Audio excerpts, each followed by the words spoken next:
So, episode 8. Thank you, Matt, man. for being here. I appreciate it, man. This is a long time coming because we've been talking about this for forever. Yeah. At least since I started, right? Since I started the formal plan of doing this podcast, right? Yeah. And so, thank you so much for being here. Yeah, man. Let's see. What are some of your favorite podcasts right off the bat? Or tell me a little bit about yourself, and then tell us like some of your favorite podcasts. Well, music is my biggest passion, and then Great drummer. yeah, well, I play multiple instruments, but Oh yeah, that's right. You do. You but do. nobody really knows that. Yeah. um, It's like nobody knows that I sing or play instruments either. yeah, Yeah. yeah. Nobody knows. Uh, Well, they will now, but right.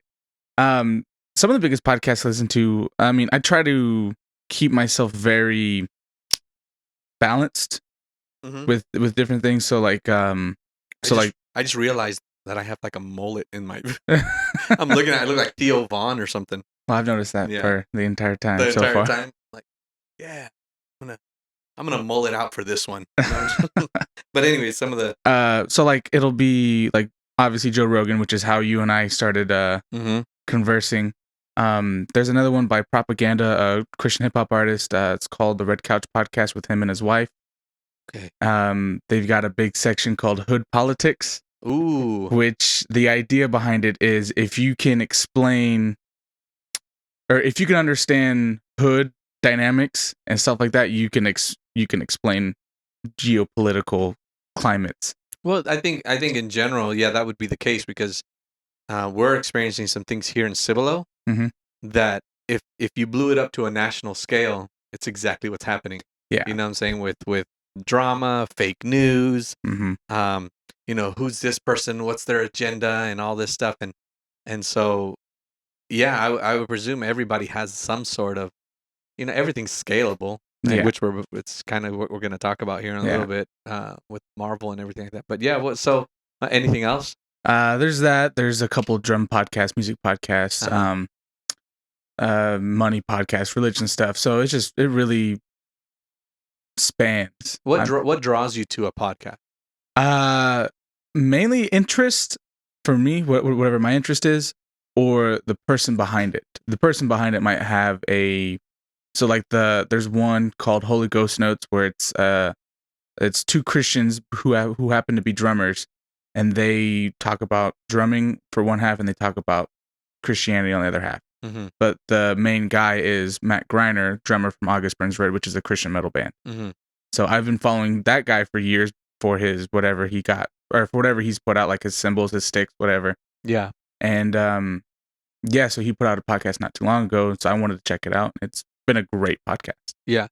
I think that's one thing that we talked about I'm part of this group called the Podcast Brunch Club, Mhm. and they kind of talk about the changing. Well, this last the first and the only one, I just joined it, but they talked about the changing face of news, and I think a lot more people are starting to get their information from this medium, the Mhm. podcast. I think I'm not necessarily at the front end of podcasting because podcasting started 10 years ago, and it just became popular maybe, I don't know, what, 2 or 3 years ago, maybe, or maybe a little bit more. What do you think? 5 years? Well, hasn't podcasting been out for like Well, probably early 2000s at least? yeah, podcast. Well, the big thing in the 2000s was blogging. Mhm. Everybody and their mama blogging is the new medium, blah blah blah. And I was like, that's just glorified. Mhm. It's just digitized news story, right?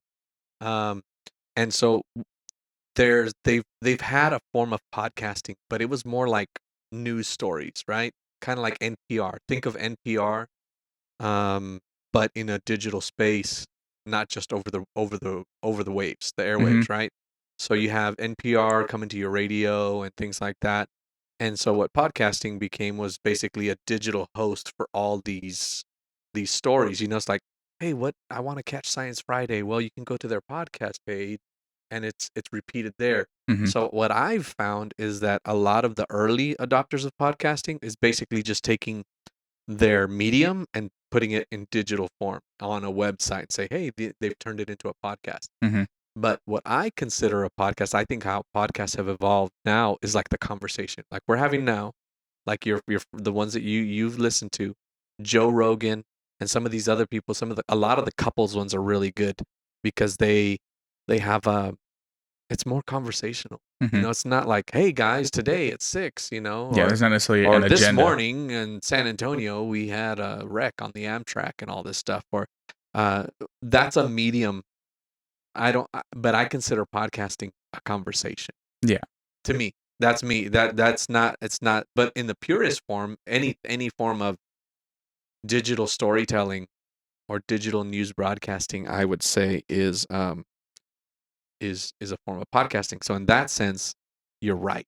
You're Yeah. correct. All that to say, you're correct. Yes, it did start in the early 2000s with the digitizing of local news stories onto the web. But now I think podcasting has evolved into a conversation, and I think that's why I started this, because people aren't having the conversations that I'm going to have, or at least within my inner circle. Yeah. There's some religious topics that I want to cover that, just expound on subject matters or ideologies that just don't get spoken of, and I think podcasting is the best way to consume them because you could listen to them anywhere. You could listen to them while you're doing chores, while you're cutting the lawn, while you're driving to work, while you're Driving a forklift. driving a forklift. Is that what you do? Oh yeah.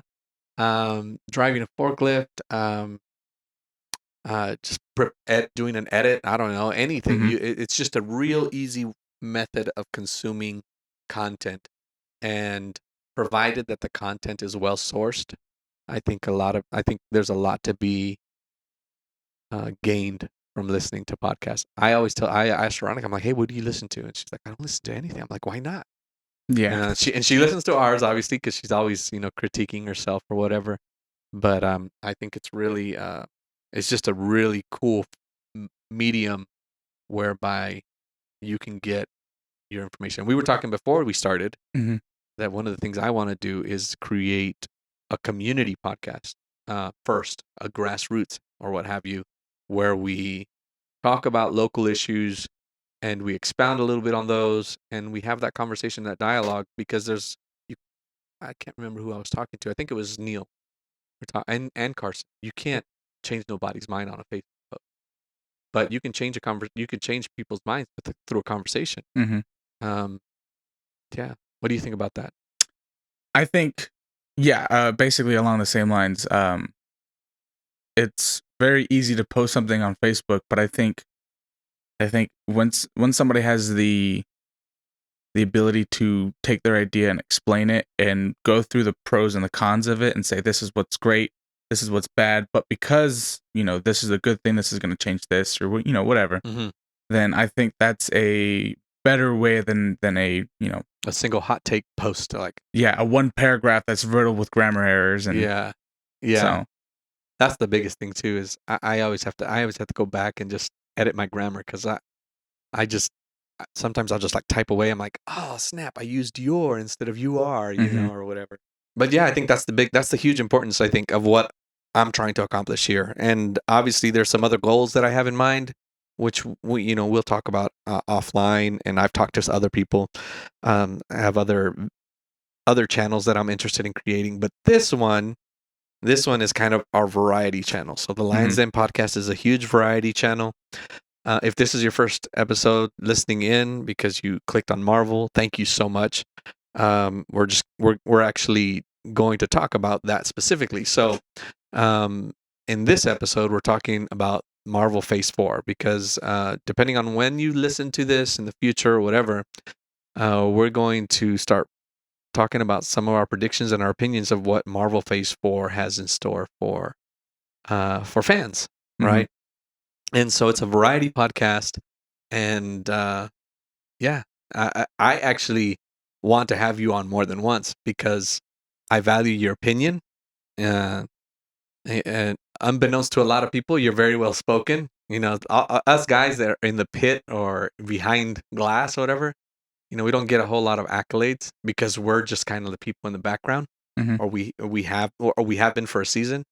And so a lot of people don't realize that you have some really great opinions and you can articulate really well. So I want to have you back in future, maybe for a movie review, or Mhm. we'll go watch a movie and we'll just talk about whatever. Um, but yeah, so that's why you're here, Mhm. because I want you to be a part of this, and as the channel grows, you know, we'll see we'll see what else can happen with that. Yeah. You actually are friends with a pretty famous podcaster, aren't you? Well, let me rephrase that. Let me phrase that, because we don't want to get like, we don't want to start dropping names like we know these people. But I Yeah. thought it was really cool that you actually play video games online with a certain Yeah, with celebrity, podcast celebrity. Joe Rogan's assistant, I'm in the same Discord group with him, Uh-huh. and I played video games with him twice. Okay. I mean, it's kind of like Still, bragging, dude. but yeah, Yeah. it's still pretty cool. Yeah. But obviously, like nobody's like, oh hey, you're from this podcast and stuff. But uh, I asked the moderator of that channel how he knows him, Uh-huh. and apparently they knew him before he was even Joe Young Ja- Rogan's young Jamie. yeah. And Yeah. so apparently, he was talking to them about it, like, hey, I'm gonna go out and I'm gonna try to do something, and So he before he moved out to LA, kind of mhm. thing. And then he became Joe Rogan's assistant, and he just, you know, he's That's the still pretty chill. that's the cool thing. I was like for whatever, well, no, there is no whatever reason. LA is just that hub, man. It just attracts Mhm. talent and stuff like Yeah. that.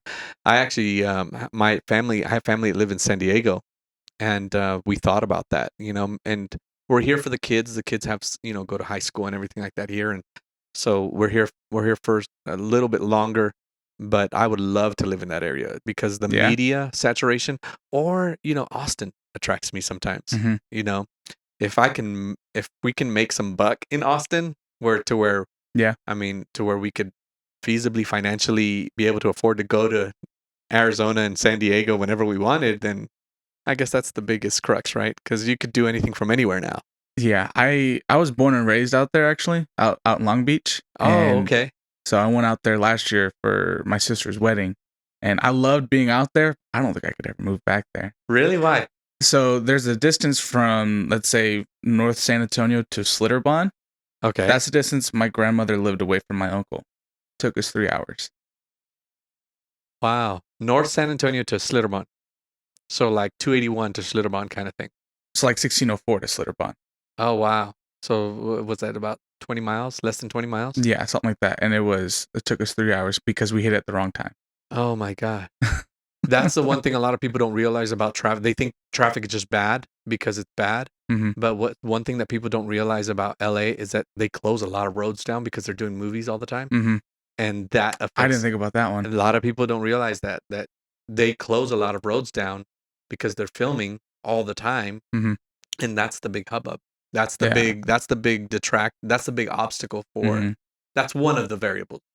Elon Musk, this is not the point of the podcast, but Elon Musk, that's what he's wanting to do. He's wanting to The tunnel underground? yeah, he's wanting to expand the subway system, the metro system, to do to do the underground tunneling and stuff like that. I'm interested in seeing how that plays out. Yeah. It's a very interesting idea, but I don't know how well it's going to work. Yeah, but I don't think anybody knows how anything in Elon Musk's mind works. I don't think Elon knows how it works either. Yeah, somebody said, I saw, actually, no, who was it? Well, he's obviously a genius, but somebody was saying they think he is AI. Like he's already like, he is the singularity, Well, and that's why he's kind of got a moral. I don't know. It's just it's one of those stupid conspiracy theories, but didn't he just put out the Neuralink, mhm. yeah, yeah. So We'll have to come back and talk about technology, because we're turning this into technology. But see, that's a great topic, right? Yeah. That's a great topic to speculate on. But yeah, totally. Okay, I'm gonna book you in for All right. episode 13. Episode 13. That'll be a good one. That's fine with me. Yeah. Let's go ahead and hop into the Marvel stuff then, so we don't keep hopping on different tangents. Yeah, right. We could. This is gonna be good. Because it'll happen. Let me put you down for episode 13 though, before I forget, because I am really bad. That's the one thing that ever since I started this, I started uh writing things down a lot more, Mhm. because I do forget everything. But it's also good to have a plan and Yeah. plan So stuff out. Marvel Phase 4. We just finished 10-year arc of Iron Man, the Infinity Gauntlet, and everything like that. And man, I tell you what, it was as close to perfect as you can get when you talk about story arcs. I mean, you have things like Lord of the Rings, The Hobbit, um, Matrix trilogy wasn't quite there, but I'm trying to think of other like giant story arcs, right? Chronicles of Narnia, they're rebooting it to be a long form TV series. Interesting. They're rebooting Lord of the Rings to be a long form TV series, kind of like Stranger Things and stuff. And actually, one of my acquaintances on one of my groups is actually a writer for the Lord of the Rings thing. Um, but yeah, I think that the whole arc, how they, and then how they not retcon, but how they addressed, they went back and like, you know, that's why that was there in Iron Man 1 or whatever, and they readdressed things in future movies. What do you think? I think so they just put out, or I wouldn't say just put out, but they put out a retcon of their timeline, which fixes a lot of like timeline issues, but also creates other timeline issues. So like one of them being because of the whole Spider-Man 8 years later thing that they put in the first Spider-Man movie. I think that was just a typo. I think it was. I think it was just somebody just wasn't thinking, and in their head they crossed some numbers. Well, it went through that guy, his supervisor, probably Kevin Feige at some point, and then what? The premiere and premiere, yeah, it went through all that, and then once it went out to the general public, everybody just that was the biggest thing from it. Yeah. But because they changed all that to say that Iron Man 1 took place in 2010, in Civil War, when Vision says, which took place in 2016, when Vision says, for the past 8 years you've been Iron Man, or whatever he says along those lines, that would put Iron Man 1 back at 2008. But that's when Iron Man 1 came. That's when Iron Man 1 came out in 2008. Yeah. So he was right. Vision was correct. He was right, but then after that movie, they put out, Marvel as a whole put out the retcon timeline. Yeah, the retcon MCU timeline. I think that's. So, what do you think about that? Does that mess you up? It doesn't mess me up because I don't think it's that big of a detail, because you have to think that it's 20 something movies, 22 movies or whatever, with at least 10 different directors at least. I mean, yeah, so you're what you're saying is there's a little bit of grace for having those kind. I mean, when you think about it in the grand scope of things, it really is nothing. It's not. They're just things that you have to rearrange as far as fandom. Just rearrange. Okay, here's how we're explaining it, guys, so that it makes sense. Because like if you look at something like Star Wars, I mean that's all retconned. The whole. I mean, even when they made the movies, they were trying to fix things and make sense and then like the biggest plot hole in movie history is like, how did they get the plans to the to the Death Star to be able to destroy it? Well, they had to make a whole movie to explain that, and I think that one's probably one of the. No, Disney owns them now, so it looks like they're in the process of fixing all those little plot holes too. But I've never heard of the retcon timeline. I'm gonna have to look that up. Yeah, it's not something that's like a huge deal breaker, but it's definitely something that kind of irks you if you're into the whole like everything's got to line up and make sense sequence, and stuff. Yeah. And so the easier thing to do would just be take the 8 years and switch it to however many years later. But they went the other way. Yeah, they took the long way, which in some cases clears up big kind of plot holes, but in other ways it creates smaller ones. So I guess it's 6 in one hand, half a dozen in the other. Yeah. I think moving forward that they've probably fixed all that. You think? I think now that they have the idea of what the like a whole MCU universe is, because everything was building up to Infinity War, but I don't think they realized. Or I heard something that they didn't have that idea up until like probably right after or right before the first Avengers movie. Okay. Which is why they went and retconned Loki's scepter as the Mind Stone. Oh, right, because it was right. And so which is why Thanos is a different. If you haven't noticed, the Thanos at the end of the first Avengers movie is completely different. Is a different actor. Yeah. And so, It's a different actor. He looked different too. mhm, He looked different. His face was different. Those are just aesthetic choices. But yeah, he mhm. was a totally because that was that something that they added after the fact? I think they had the idea to have, well, because the Tesseract is not a stone. The Right. Tesseract played a whole different point in the comics, Uh huh. or the Cosmic Cube, or whatever you want to call it. Uh huh. Um, but retconning that to be the Space Stone, Yeah, if that's huge. if you look at the first Captain America movie, the Tesseract burned a hole through Cap's ship before he crashed the airplane. Uh huh. I didn't know the Space Stone could do that. Yeah. You would think the Power Stone, if anything, could do it. Yeah, because then in the future, yeah, exactly. Because then in the future movies or the movies after that, people are just kind of grabbing it, Yeah, and yeah. and the Red Skull when he grabbed it, it transported him to what's the name? Vormir. Yeah, for Well, we're assuming it transported him to Vormir, yes, correct. We're assuming. but which that that scene could be an argument for that it was always a space stone because it transported him, it teleported him Uh-huh. to wherever. Yeah. So, but I don't know. I think that one is a bit of a retcon that was a happy accident. Yeah. Yeah. Just the way that it all just continually just kept tying to each other. Nobody is at, well, obviously it's unprecedented. A 22 movie arc, nowhere in history. Never, ever. I mean, people don't write that many novels. I mean, some of the novels that have, I mean, 8, 10 novels in a series. I mean, there's even, I think even Sharonica used to have the Nancy Drew, Mm-hmm. I think. And I want to say there was maybe it was just a big giant little big little library of like 20 some odd stories, right? But never novel volumes. It's just a bunch of short stories that Mm-hmm. all just, you know, Those are more episodical yeah, as opposed yeah, to having a giant, expansive universe. yeah. They've really set themselves up for, I mean, just future dominance. I think a lot of people talk about, oh, I'm tired of, superhero movies. Superheroes movies are there's too many of them, and people don't realize that they actually make up less than, like, I want to say it's 3% of the movies that are released. They just have the biggest marketing and distribution budgets. So outside of the marketing and distribution budgets, there's not that many. There's not that many. Yeah. When you consider the scope of, you know, 10 movies coming out every week. You know, well, Is that what it is? 10 movies every I week? don't know. It's probably it's significantly more because that would make it 500 and some. But I want to say there's like 4,000 Mm-hmm. movies that come out every year. Mm-hmm. With major distribution, 4,000 and some change.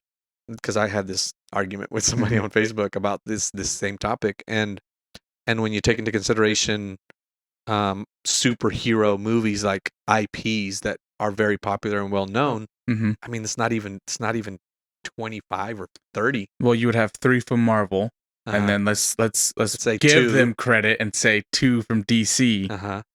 and And then on top of whatever other indie superhero movie, that's, let's say, 10 at the most. yeah, That's still less than a that's 10 at the percent. most with major distribution, and then let's say there are indies Mm-hmm. that are just indie movies.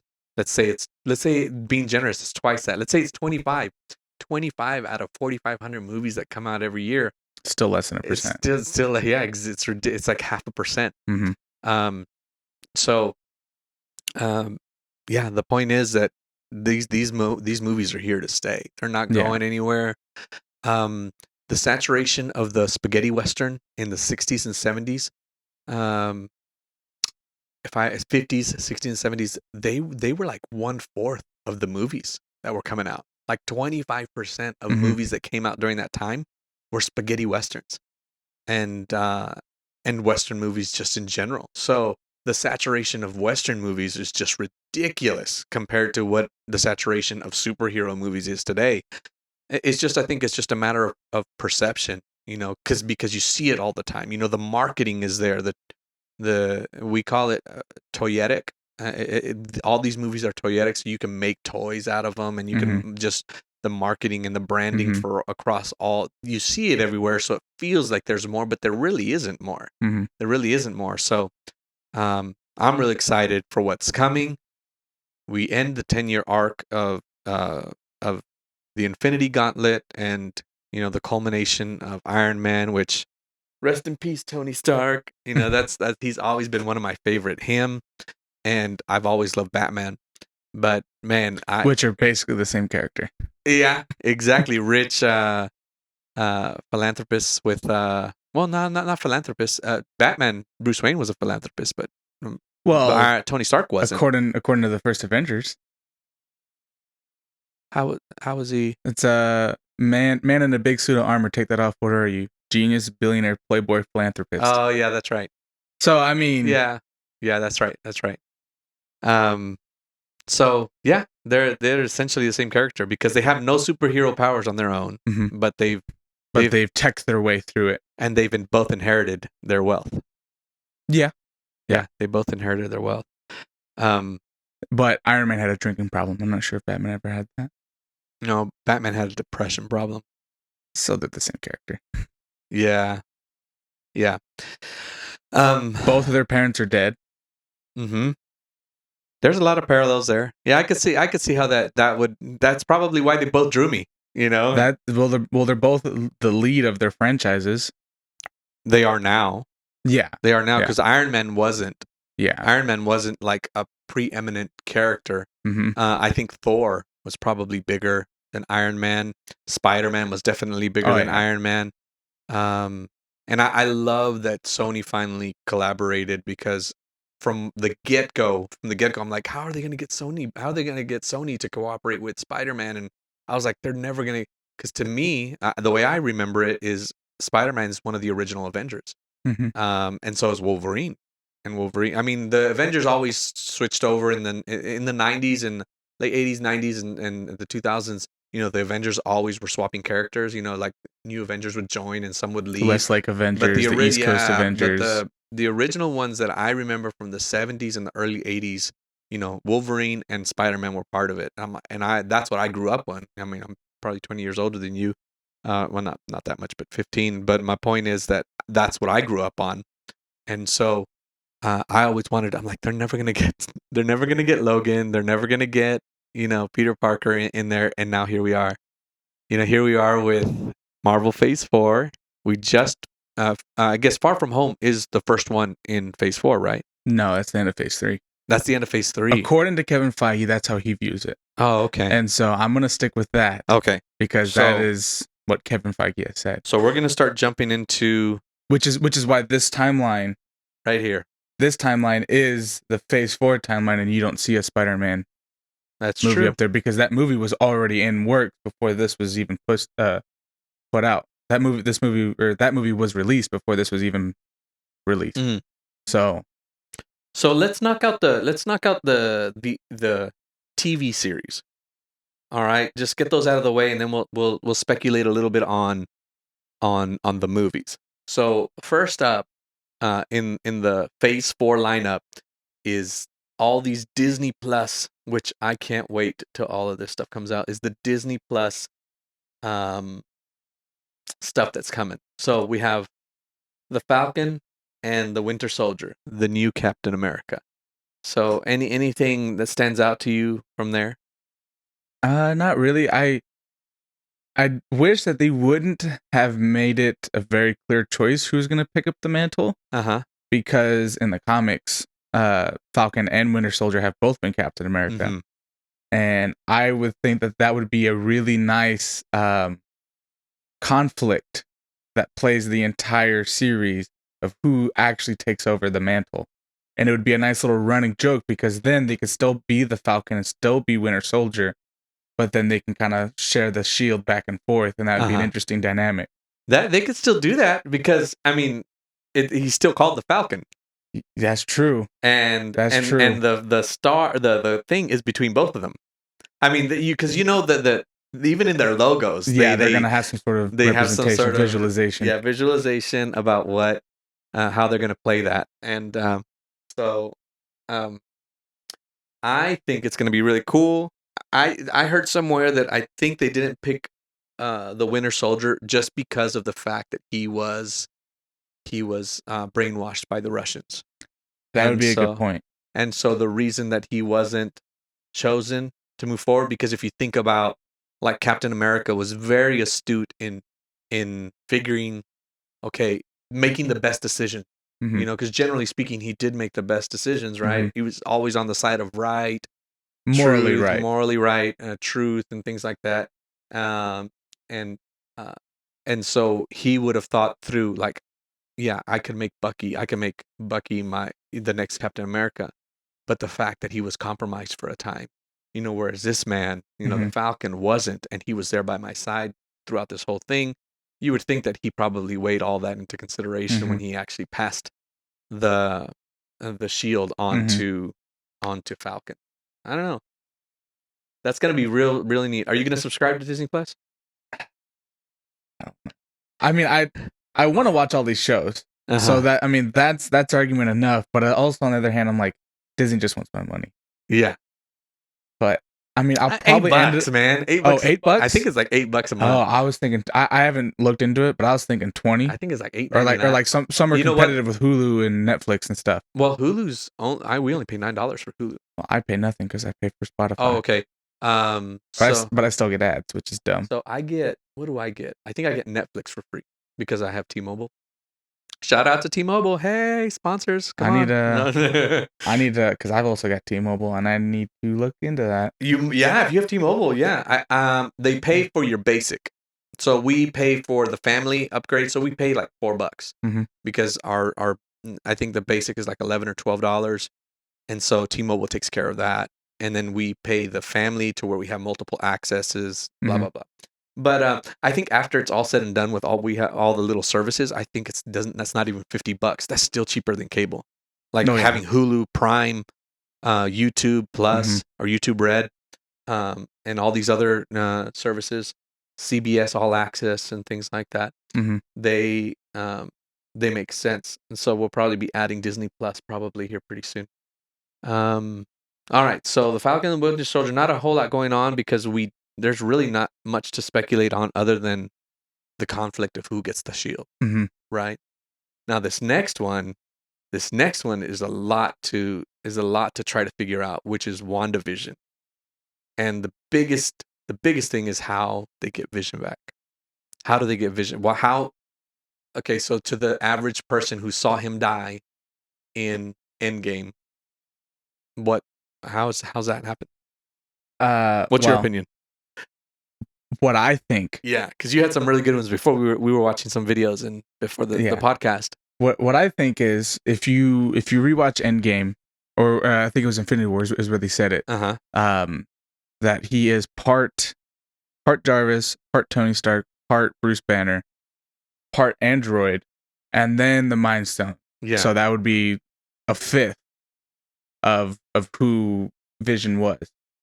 And so plus because he was born of the stone, Wanda Maximoff, she got her powers from the stone. I'm sure there was some sort of connection there Mhm.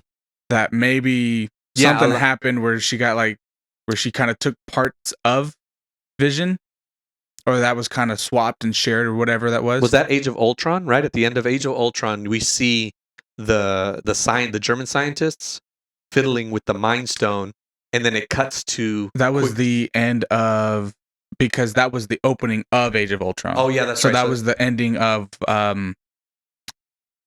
whatever movie was before that. was it Winter Soldier? May have been Winter Soldier. Okay.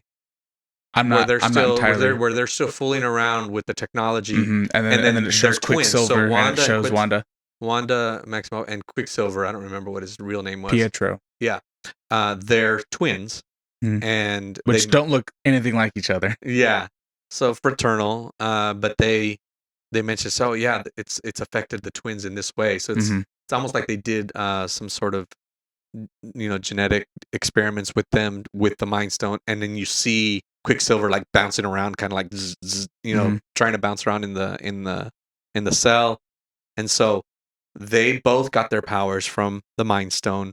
The Mind Stone is how they in Avengers: Age of Ultron they got Vision to wake up, right? And all the code and everything like that Bruce Banner, Tony Stark, and Jarvis kind of put together made him into a sentient being. And so that's how they're connected. That's how Wanda's connected. So is something about projection or something like that you were saying earlier? I think that WandaVision might be a play on words to an extent. Might be. This is these are kind of Oh. a No, that's this, really good. I didn't this look is at that. one theory and then a different theory. So it's So not this Wanda and Vision, it's WandaVision. it might be Wanda's vision of, you know, her physical projection of Vision, or like her seeing Vision post snap, post blip. Post blip, okay. It might be like her trying to live life but seeing Vision everywhere, kind of a deal. It might be That would something suck. I don't that would be super depressing. Yeah. That's really that. But also that'd be a really interesting bait and switch. Yeah. But it could be, it's probably gonna be Wanda and Vision. They find a way to bring Vision back. Yeah. A lot of people don't realize that he came back in the comics. Mhm. And actually we saw it in one of another podcaster's videos where they talked about a deleted death scene Mhm. where he kind of reboots, where Vision reboots. And it was Jarvis. And it was Jarvis, yeah. So the question then becomes, does he retain his memories? Does he you know, how does he become the Vision details again? behind that. Yeah. And well, he's also a supercomputer. You know, I remember every computer that a lot of the computer, like the villainous computers that are out there, viruses, transcendence, uh, just this thing, HAL 9000, all these, they always find a way to retract themselves into a safe space. Like they retract their consciousness or a portion of their consciousness. Like a plan B, like a like contingency hey, plan. I'm about to die. I'm gonna go encapsulate myself, Mhm. save a portion of myself, so that I can reboot myself later on and still have a semblance of myself. Mhm. And what's that movie? They actually did it. Remember the guy in Winter Soldier, the computer? Oh, That little Zemo. Zemo. Yeah, No, it's not not Zemo. Zemo. I know who you're talking about. He was in the original Captain America, the first Avenger. He was the scientist. He was the scientist that was helping Red Skull figure out the Tesseract, the power of the Tesseract. And then he somehow he was able to take his consciousness and store it in a ancient real computer system. And so then when they go to that bunker to try to find information, um, Scarlett Johansson's character Black Widow and Chris Evans Captain America. I don't know why I said their names, but when they go there, he boots up. Remember, and he has consciousness, and he's talking to them through the computer interface. My point is that there's always been this, like, where they're kind of able to retract themselves, hide themselves from imminent danger, so that they can come back to life. I think that's what's going to happen. Like he's during the part where what's Black Panther's sister's name? Shuri, when she's messing around with the Mind Stone and trying to figure out all the connections. I think during that time somehow, Vision is creating for himself some sort of compartment that he can retract himself into because he knows kind of what's coming. If not Vision, then Shuri. Yes. Yeah. I think that'd be interesting. I think she was able to duplicate whatever the Mind Stone. I think that's what's going to happen. That coupled with Jarvis compartmentalized somewhere. It's like, hey, we were able to replicate using vibranium or using this elemental thing, we were, and then we start to look at all these different magical powers that are going to start to be introduced in Phase 4. Well, if she was able to get a copy or clone Vision, surely she had a way to, or surely there was a way that she copied Jarvis too. Yeah. So this is me just spitballing. I just thought of this. Okay. If she copied Jarvis and Jarvis knew Tony, like, in and out because he was named after his butler. Which that's something I want to get back to here in a second. The butler. Yeah. Did you watch the TV show? Oh yeah. Agent Carter. Then surely there's got to be some way that they can have a projection of Tony, because Jarvis knew Tony, he knew his mannerisms and knew all that. That would be a way for Tony Stark to come back without having to come back to life. Yeah. Yeah. I which think would that. be a very interesting thing because then he could take over one of his Iron Man suits, Uh-huh. and all he have to do is just would be to project his face, Uh-huh.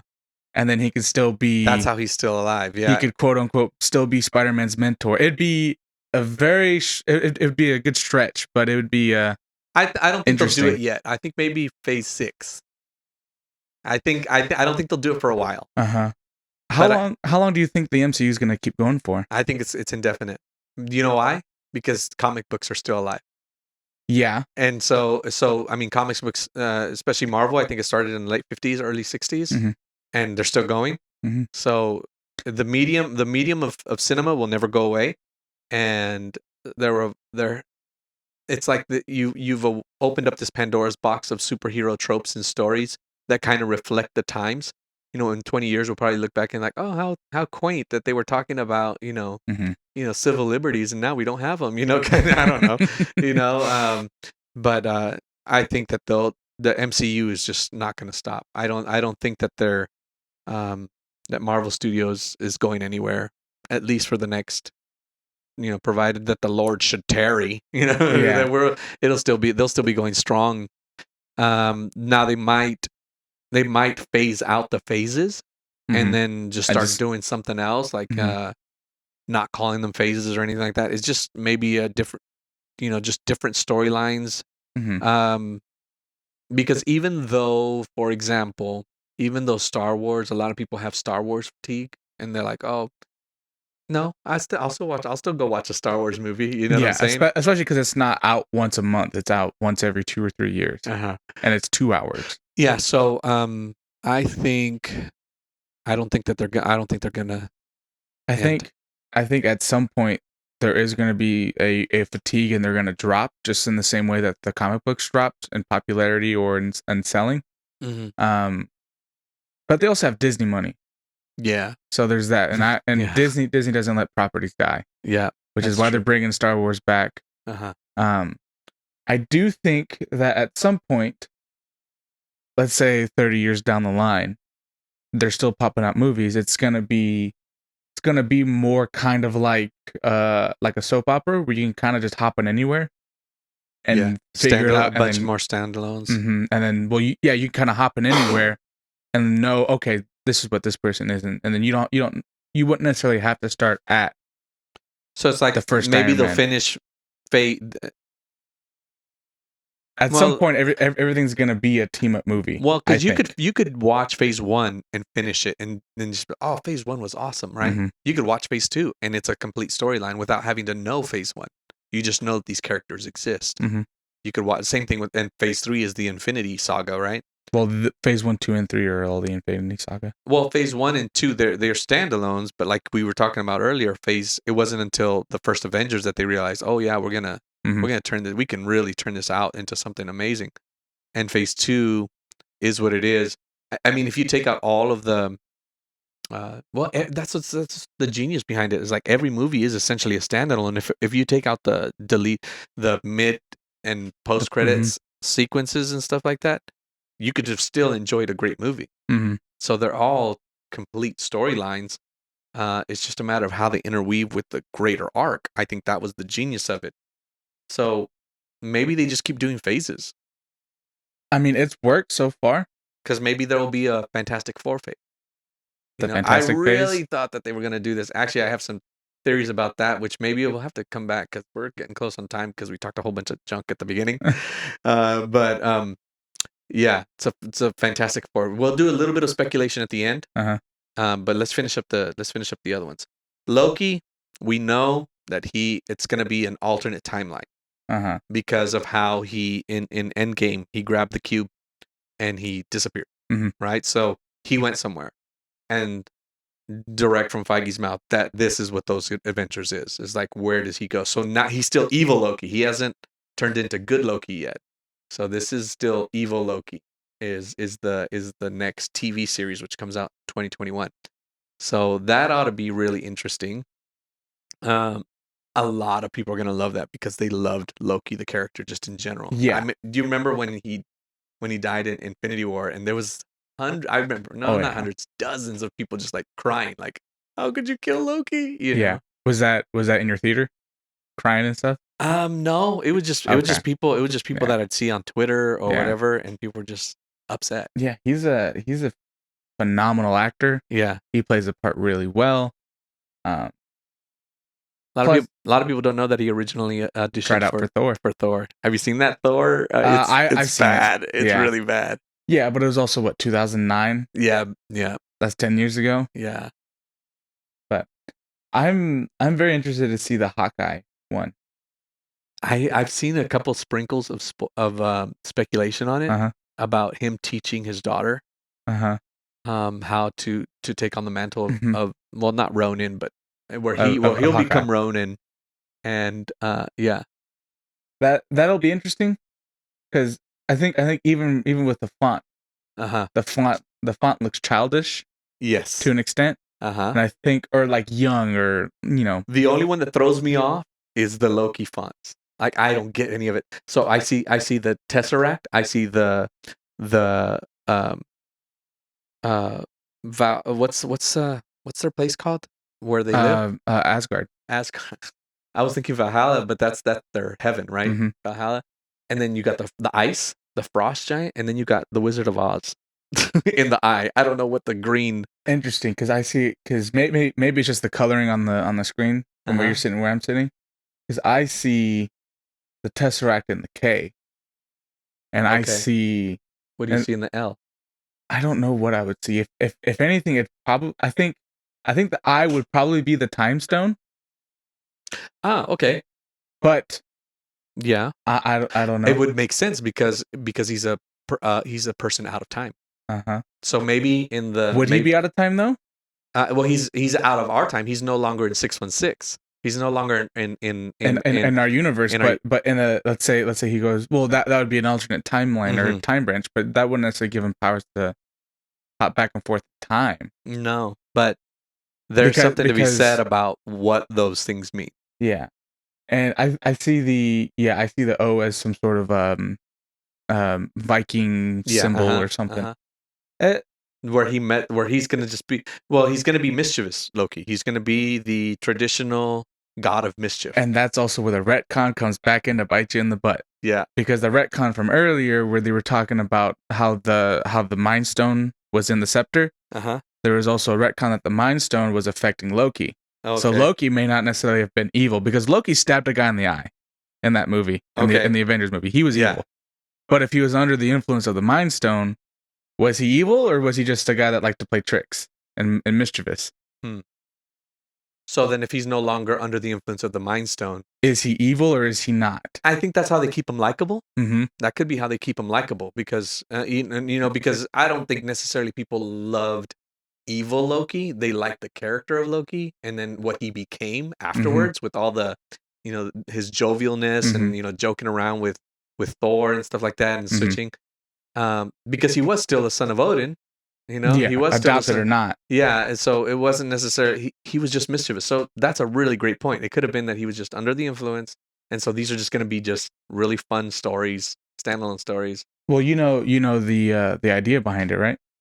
No, explain. The idea, at least from my understanding, it's going to be him hopping through time and how Loki affected our timeline's events.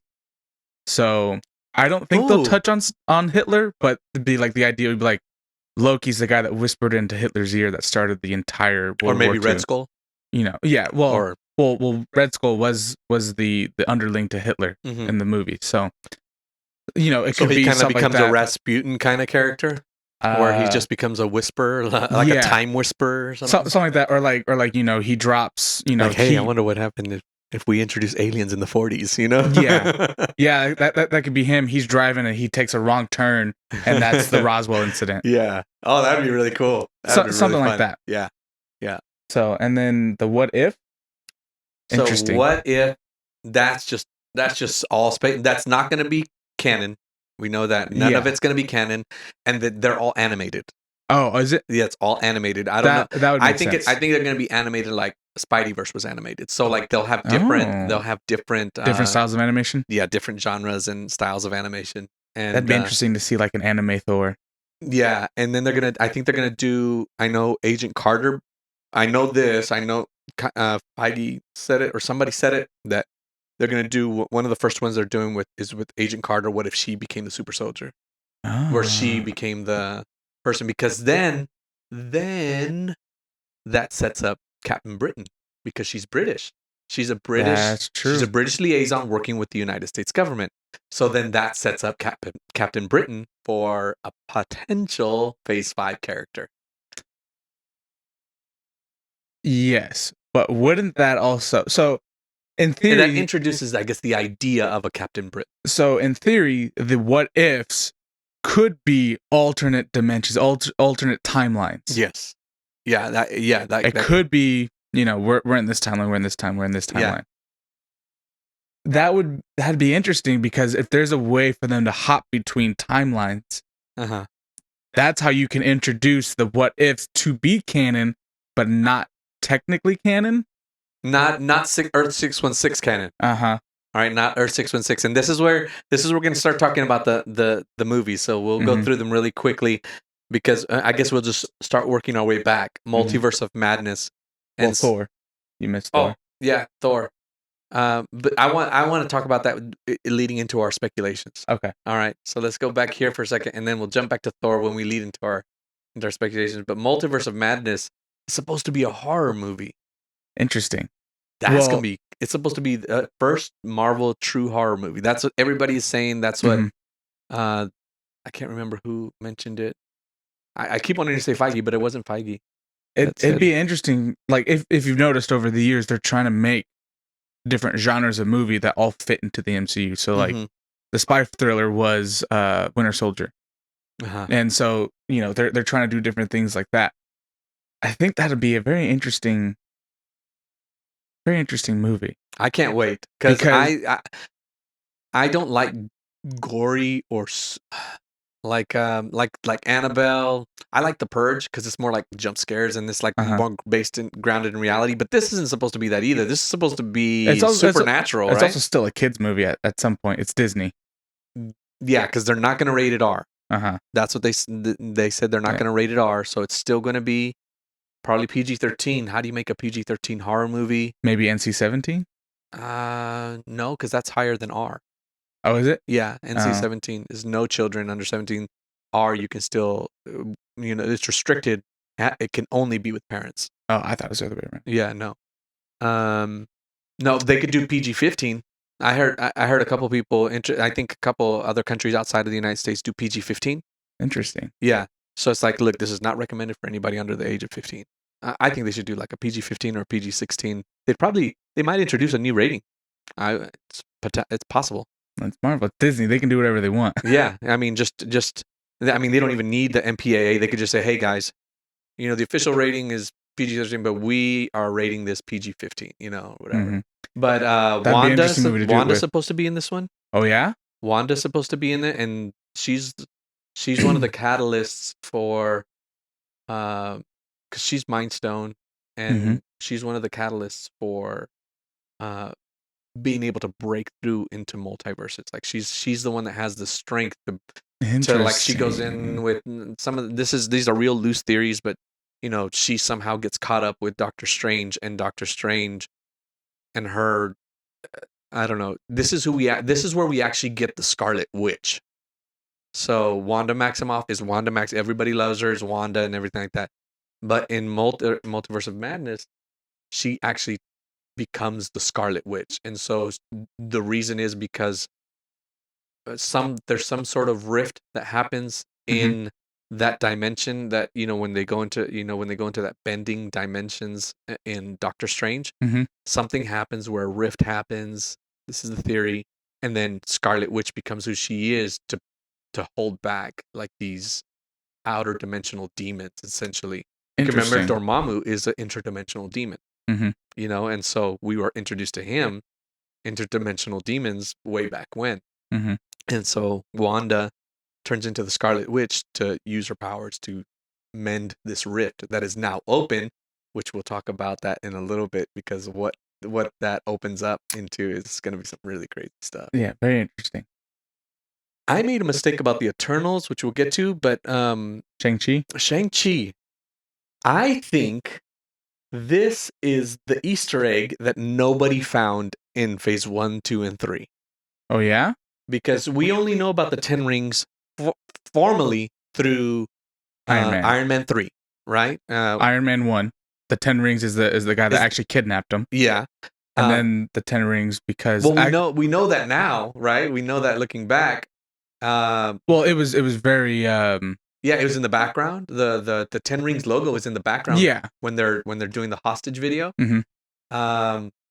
Another one in the Ant-Man. Did you know The guy on the guy tattoo on his neck. tattoo? And then just I think that Shang-Chi. Did you watch the um what is it? The Rise of the King or something like that? Mm. It's a one Oh, shot. oh, It's yeah, a one yeah, yeah, shot. yeah. It's a one shot I where he's didn't in see that prison. one. Like the Mandarin wants to speak to you, and yeah. the real Mandarin. Mhm. Yeah, he wants his name back, kind of thing. Which side note, Justin Hammer's in that same prison. So. Yes, Justin Hammer's in that prison. Yeah, so the Legend of the Ten Rings, I think the Ten Rings somehow people are gonna go back and watch them all, and they're gonna be like, "Oh my gosh, there it is, the Ten Rings," or "There's the Ten Rings," you know. Well, I you know mean, what the actual 10 rings are, right? Yeah, I mean, I know it's like There's supposed to be some it's like sort of like it's like gauntlets and stuff like that. It's like a gauntlet, but it's 10 rings that the Mandarin wears. that each do something different. Mm-hmm. Yeah, they have speed and power, and it's like the Infinity Gauntlet, and I think that'll play really big into Phase 6, which will go into the next arc.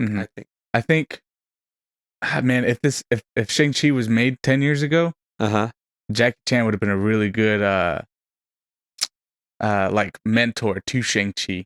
Okay. They could still use him. I mean, all they have to do is just do the DH his face. That's true. But have you seen that meme where I also couldn't remember if Jackie Chan was still alive or not. Dude, that would have been major news. What was it? What's that? It's a meme that says here are the main actors and their stunt doubles, and it shows Hugh Jackman with his. It shows The Rock with his. Who else? Who else is that? Oh, I think somebody else. I think I've seen that, and then it's Jackie Chan, and there's Jackie Chan by himself.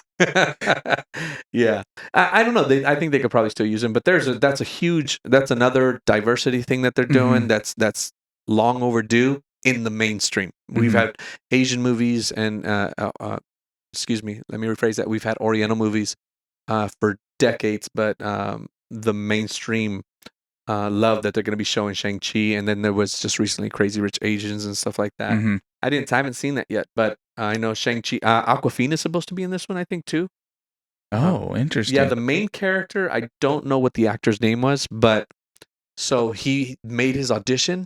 He did his audition on Sunday, and he got a call back on Tuesday. Let me look it up. What his name is, or do you have your phone on you? Yeah, I don't have service in here. Oh, okay. You should. I didn't earlier. Maybe I do now. Oh, okay.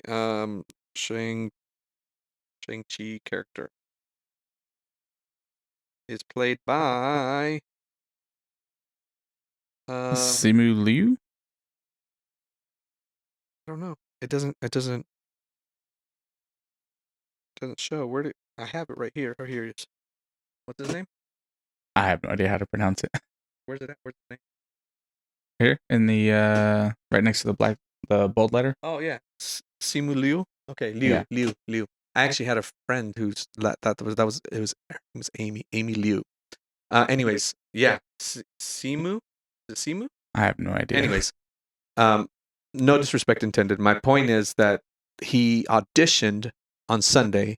He got the notification that he had made the part on Tuesday, and on Friday he was on the panel for Marvel Comic-Con. That is quick. Yeah. So in 1 week, his life completely changed. I mean, it's literally like winning the lottery, you know, because he's playing any part or any role in these movies, you're set for life because you're gonna hit every Comic-Con for the rest of your life. You're gonna, all the royalties, all the other. Hey, 10 years we want you to make a weird cameo in this movie, or you're provided that you're still around, you make one of these movies and you're set for life. I think it's really cool. But I thought that was a really cool just story on how he got the part. It was really neat. Yeah, I don't really know about the rest of the movie, but I'm excited to see that movie. Yeah, because it's gonna be it's it's karate. It's Mhm. martial arts. Mhm. Did you watch um Iron Fist? No, I did not watch Iron It was Fist. fantastic. It was really, really well done. I mean, it pretty much followed the comics, just Mhm. like, you would think it did, and the whole, culmination of the Defenders and stuff like that. I liked how in the series, they touched on Mhm. events that were happening in the MCU. So, they're canon in their own right, But they're not canon but they're with the not MCU. canon. No, they're still part of the MCU, but they just they don't have crossovers. They don't have Are crossover. they canon in the MCU? Well, they're 'Cause not MCU. They're not MCU. They're their own. well, yeah, but I'm saying, like, so, like, with, Agent Carter, she was literally canon with the MCU. That's true. Yeah. Um, And then Agents of I'd have to do S.H.I.E.L.D. a little bit was more that research. until the director said they weren't, Mhm. but they still followed like they were until they didn't. Mhm. And so Yeah, I'd that's if you guys in the comments just let us know. I'll have to do a little bit more research. I don't know if specifically if they are, yeah. but I'd like to find out. But yeah, Iron Fist was good, and the fight sequences in that were just high end fight sequences. So I'm Mhm. really excited to see what they do with Shang-Chi. I could see them doing stuff like what they did in the Matrix. You know what I'm saying? Like the Matrix had John Woo stuff. Like the fight scenes in the Matrix are still bars above a lot Mhm. of a lot of things. It's Keanu Reeves. Yeah. But just those fight sequences were just fantastic. I hope that they don't Jason Bourne the fight sequences and then do all this, you know, Mhm. camera shifting where you're just like jarred because you're like trying to follow the fight sequence, right? Um, Keanu Reeves and John Wick and a lot of these other movies, they kind of panned out a little bit further. What was that? Hero. Remember that movie Hero? It was actually Chinese, and it was subtitled in English. Mhm. Where all the fight sequences are kind of like wide shot, like you're actually there watching it, as opposed to in the fight.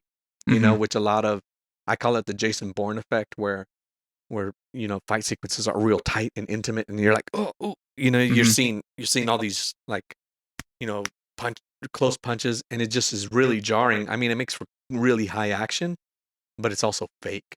Mhm. Well, it's all fake, but you know what I'm saying? It just Yeah. doesn't feel like a real fight. Like a lot of these people that that do movies in China, they stay wide with their Mhm. shots, and they do a lot of wire work, and you have all this amazing choreography. It I'm hoping that that's what they do with the fight Mhm. sequences for Shang-Chi. Eternals, I I thought the Eternals were above Celestials, but I found out after researching that the Celestials are higher than Eternal. yeah, but is that how they're gonna adapt it for the MCU? Because I Yes, mean, because that's the what they said. okay, That's what they said that the Eternals are like a council just underneath, so they answer to the Celestials.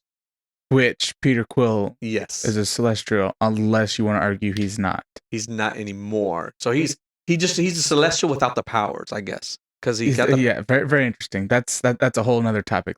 yeah. The Eternals, it'd be interesting because we've already seen them in the first Guardians. I'm just glad they have Salma Hayek and Angelina Jolie in that. That's Yeah, gonna be it. The it'd be interesting.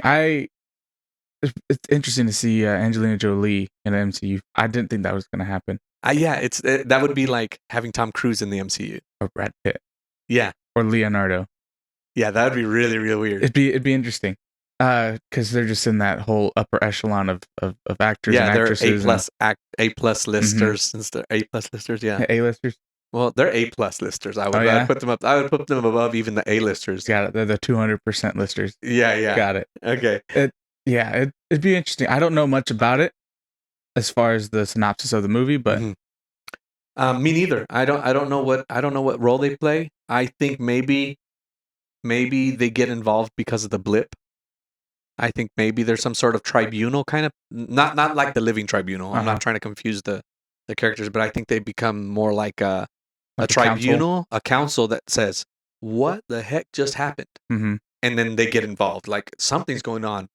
Oh my gosh, this little blue marble over here, Yeah, it's got they all are this stuff going on. and and somehow, that pulls us into the Mhm. cosmic realm, which sets up phase 4. We'll go back into Thor. Black Widow is just Bangladesh, I think. I heard a theory or I heard somebody this is what they wanted, Okay. which I think would be very interesting. It would be Black Widow growing up, like all the stuff that she had to go through to Like be. Red Sparrow kind of thing?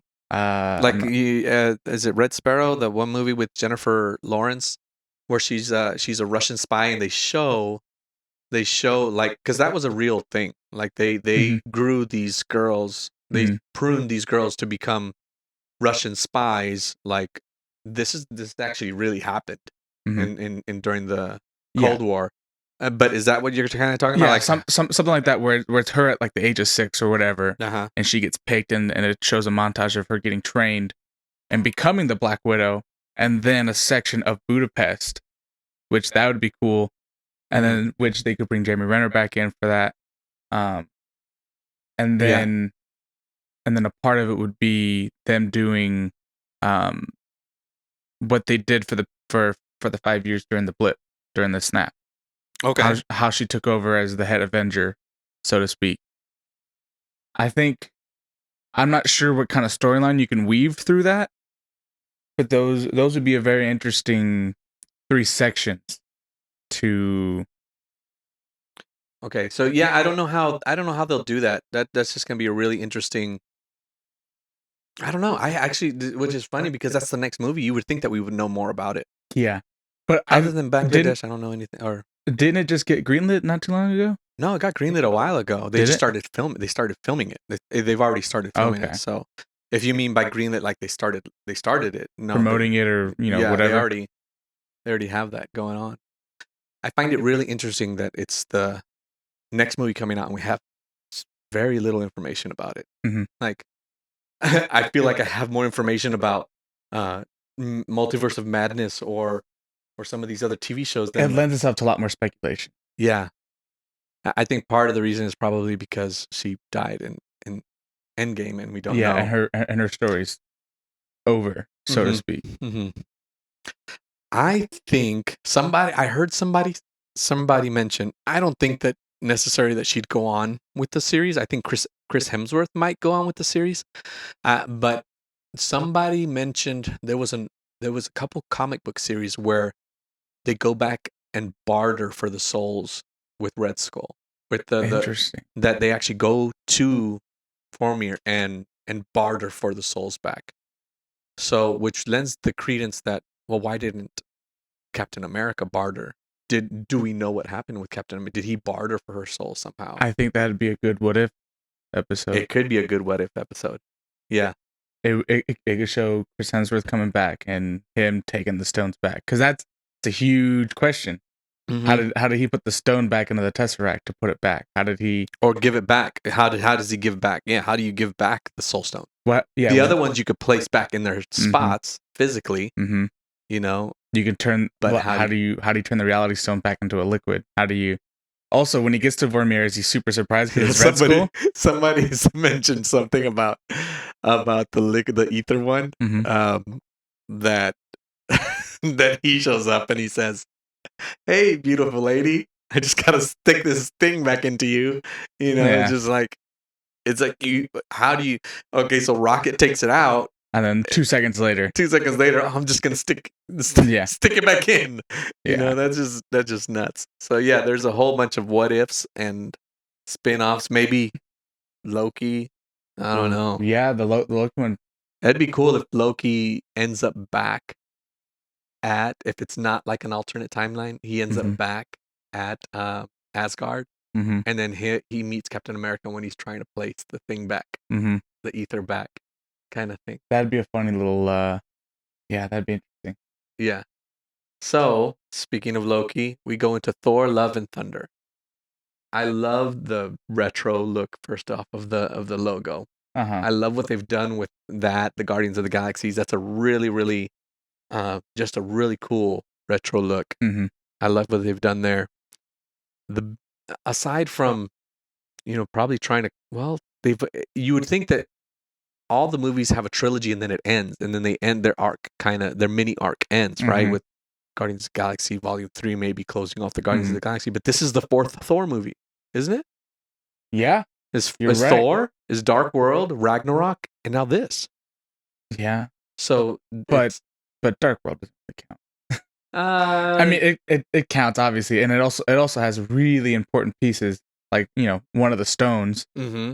So It's almost like they threw it in as a filler. You think, or I think, well, there's the director switch between. yeah, So that's right. one and two From had one director, and then That's right. three, and I guess I'm assuming Tyga's gonna come back and direct the fourth one. But Yes, he is. He is. but because of the directorship, the tone switched. Yeah, which made it significantly better. And then there's the only thing that really stands out about the announcement of Thor: Love and Thunder was the handoff of the Oh yeah, of of the kingship. Mjolnir. Oh yeah. You didn't see it? Okay, so When he handed it off to Chris Natalie, Evans. no, to Natalie Portman. Oh, I have not seen this. Have you not seen No, this? I Oh have my not seen gosh. this. Okay, let me see if I can see. I've heard speculations, but I didn't think there was an actual like trailer or something along those lines. So let's see if I could find. Let me see if I could find the picture, and I'll just pop it up here. Um. Oh, here it is. Here it is. All right. So I'm gonna just copy this real quick. Give me a second. You'll take the whole of. do, do. Show this right here. So what's that? Okay, did spy blah blah blah. So he handed towards the end of their panel. Mm-hmm. The director. How do you pronounce his name? Taika Waititi. He handed that to her right at the end of their panel, and then he gave it to her, and she kind of raised it up. Because I had heard that Natalie Portman was coming back to reprise her role and to become quote unquote Lady Thor. Uh-huh. So then you see all of these different. There's a ton of there was a comic book, maybe a comic book arc where something happened to Thor, and she was able to take Mjolnir and become Thor and become worthy of it because of whatever, because of love, because they loved each other. So there's almost like they're closing that relationship loop, that happened back from the first Thor movie. So they're closing that loop. Chris Evans kind of retires from the character, and so now she becomes Chris Hemsworth retires. Chris Hemsworth, yeah, retires from the character, and then she takes it up for so many movies, or yeah, 2 whatever. 3 movies, yeah. Well, I heard that to bring back. Now that's going to lead into the speculation part, but go ahead, finish. Well, I heard that Chris Hemsworth doesn't want to stop playing Thor, or like that he will play Thor for as long as they allow him to. Which because he could, because there's old Thor. There's Thor in like when he's older. But I think he comes back in phase like 7, 8, 9, 10, whatever. In phase 7 because okay, so this leads into her doing an arc for 2 or 3 movies. And then they introduce this. Now we're jumping into the speculation of phase, because they do have phase 5 figured out. Okay. So Feige actually said this. He said they have a 5 years of movies planned already. They just thought that because of the end of Endgame, there's an interview where he says, we just didn't want to show too much. He says, because this right here is more than enough. They already have 5 years of Marvel movies planned. So this is what, just 2 years? This is just 2-3 years. Yeah, 2.5, 3 years. So 20 to 21. Well, so that's 29 because you have the rest of this year. Well, no, there's nothing the rest of this year. But it's a 3-year arc. So that's 20 and 21 is what it looks like as far as movies. I thought there was a 22. Nah, it's all 21. So you have Black Widow in 2020, and then you'll have the Eternals in 2020, and then 2021 is Shang-Chi, and then 2021 is Multiverse. Multiverse, and then I think it's just because they have all of the Disney Plus streaming. So you really have this is going to go by so fast. 4, 5 movies in the next 2 years, which is 2 movies and then 3 movies. Yeah. So then Guardians of the Galaxy, which that is iffy on when that's going to come out. I think it's going to come out phase 5. Oh, is it? It is going to come out phase 5. Yeah, because they've teased Adam Warlock already. Well, yeah. Plus, I mean, that's a super popular franchise. There's no way that they're not gonna. Yeah. And there was no way that they weren't gonna have James Gunn come back. Yeah. That I'm kind of glad that I'm happy for the movement of what got him into that situation, but with I don't want to politicize this episode, but talking about Me Too and looking back at people's history 20, The 15 years outrage ago, the culture, outrage cancel culture, culture. cancel culture, yeah. And so, but I appreciate that Disney did their due diligence with that situation and said, okay, look, you know, They let it die back down a little bit, and then they brought him back. well, you still have to be held accountable to your past actions to a certain degree, but the cancel culture is kind of just, I think that's ridiculous. Yeah, It's like, but that's a whole different topic. yeah, it's a whole different topic. But so, yes, I'm glad they brought him back. I'm glad they brought him back because he really established his fingerprint is just highly Yeah, successful on that yeah. franchise. Thor leading into phase 5. I think in phase 5 they might introduce Beta Ray Bill.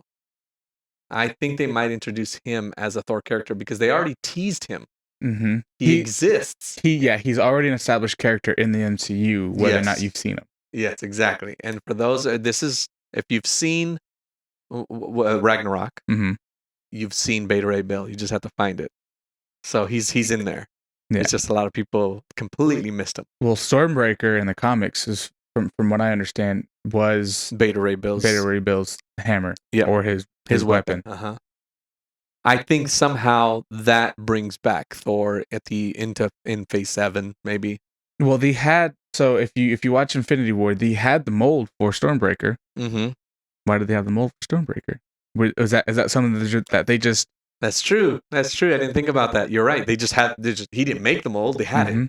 He had it already. Mm-hmm. Just like they had the mold for the Infinity Gauntlet. Mm-hmm. Yeah. Mjolnir doesn't have a mold? I have no idea on that one. Yeah. Yeah. So that's gonna be really interesting. I wish they would have talked a little bit more about Nidavellir. Like a little bit more about that those creatures and stuff like that. I thought because I'm a kind of mechanics kind of guy and I really love learning about the intricacies of well, what went into that. Okay, well it's magic, but okay, but we know that magic operates at a quantum level. What's happening? Blah blah blah. So leading into the speculation part, the biggest drop in the Marvel Phase 4 panel was in the last 30 seconds of the whole thing. Did you remember that? Yeah. I did not see the panel, but I think I know what you're talking about. I watched the panel and Mahershala Ali comes out. Mm-hmm. And he says, "Hey, Mahershala, blah blah blah." He said, "So welcome to the MCU." And I heard you have something that he puts on the Blade hat, and just the crowd goes wild. It'd be interesting because that is played. I think that is a result of the Multiverse of Madness. I think that whole. I think we get introduced to some sort of werewolves, to mutants. Because Beast, for all intents and purposes, is some sort of man, is a man beast. he's it's a not mutant. He's a mutant, and he's not your typical superhero with just superpowers, magical or otherwise, or strength wise. He's kind of a horrific looking character. If you think about it, he's kind of like a werewolf, And so I think that's where those guys are going to come from. Like the rift in whatever happens here in Multiverse of Madness is how we get introduced to the Beast or like characters like mutants. What's this? Inhuman. Inhumans. But like what's that one? Not Gambit. What's that one with the weird tail that looked like a devil from the X-Men? Oh man, you're really testing the lack of knowledge I have in X-Men movies. Whatever his character is, I can't remember. He was in this last one. With the Rise and Dark Phoenix. And Dark Phoenix, yeah, he was in that one. That's a really interesting anthropomorphized lizard kind of looking character. It's not, you don't see any type of those kinds of characters in the MCU aside from the Chitauri and stuff like that. But I think those kind of characters cross in to our plane of existence through the multiverse rift, and we get Blade and vampires and werewolves. Interesting. I think I would enjoy that because I think that would ground it, put it back on Earth a little bit more. Yeah.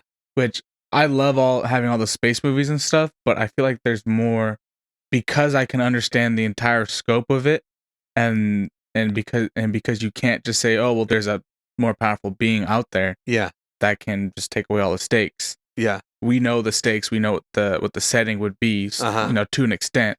It kind of would explain. I remember in the Matrix when they talked about, that those kind of characters like werewolves and vampires and witches and whatever, they were glitches in the code of the Matrix, right? And that's how they explain those kind of characters in the Matrix. But I think that those kinds of Inhumans or mutants are explained through the rift in the multiverse that Yeah. Wanda either causes or is helping to, as Scarlet Witch is helping to kind of close. What if she's ushering them in? That could be another thing too. What if Scarlet Witch So she becomes a villain? Yes, is a villain, because isn't in the House of M she kind of loses her mind. Yeah. And so what if they kind of, because I heard that the writers wanted to bring in for Endgame, they wanted to bring in some sort of House of M arc, but they didn't have the time. And so maybe they touch on it in the Multiverse of Madness. If the Multiverse of Madness, the B story, the B plot, could be the House of M. Could be the House of M, Wanda losing her mind, and then there's a split between Wanda, like a physical, tangible split between Wanda and the Scarlet Witch. Yeah. And again, there's nothing to support this. It's all a theory. This is the speculation part of the podcast. Yeah. So yeah, I think that's going to be really cool. So it's just going to open up a whole new slew of characters. I think it's how they explain mutants, how they explain Inhumans. Because remember, Inhumans was supposed to be a movie that came out in this last phase. Well, the Inhumans, they had a TV show for it that failed. But that's been all over Agents of S.H.I.E.L.D. That's ever since, what, I think the second because they couldn't say mutants, they had to create Inhumans, which is the same thing. Yeah.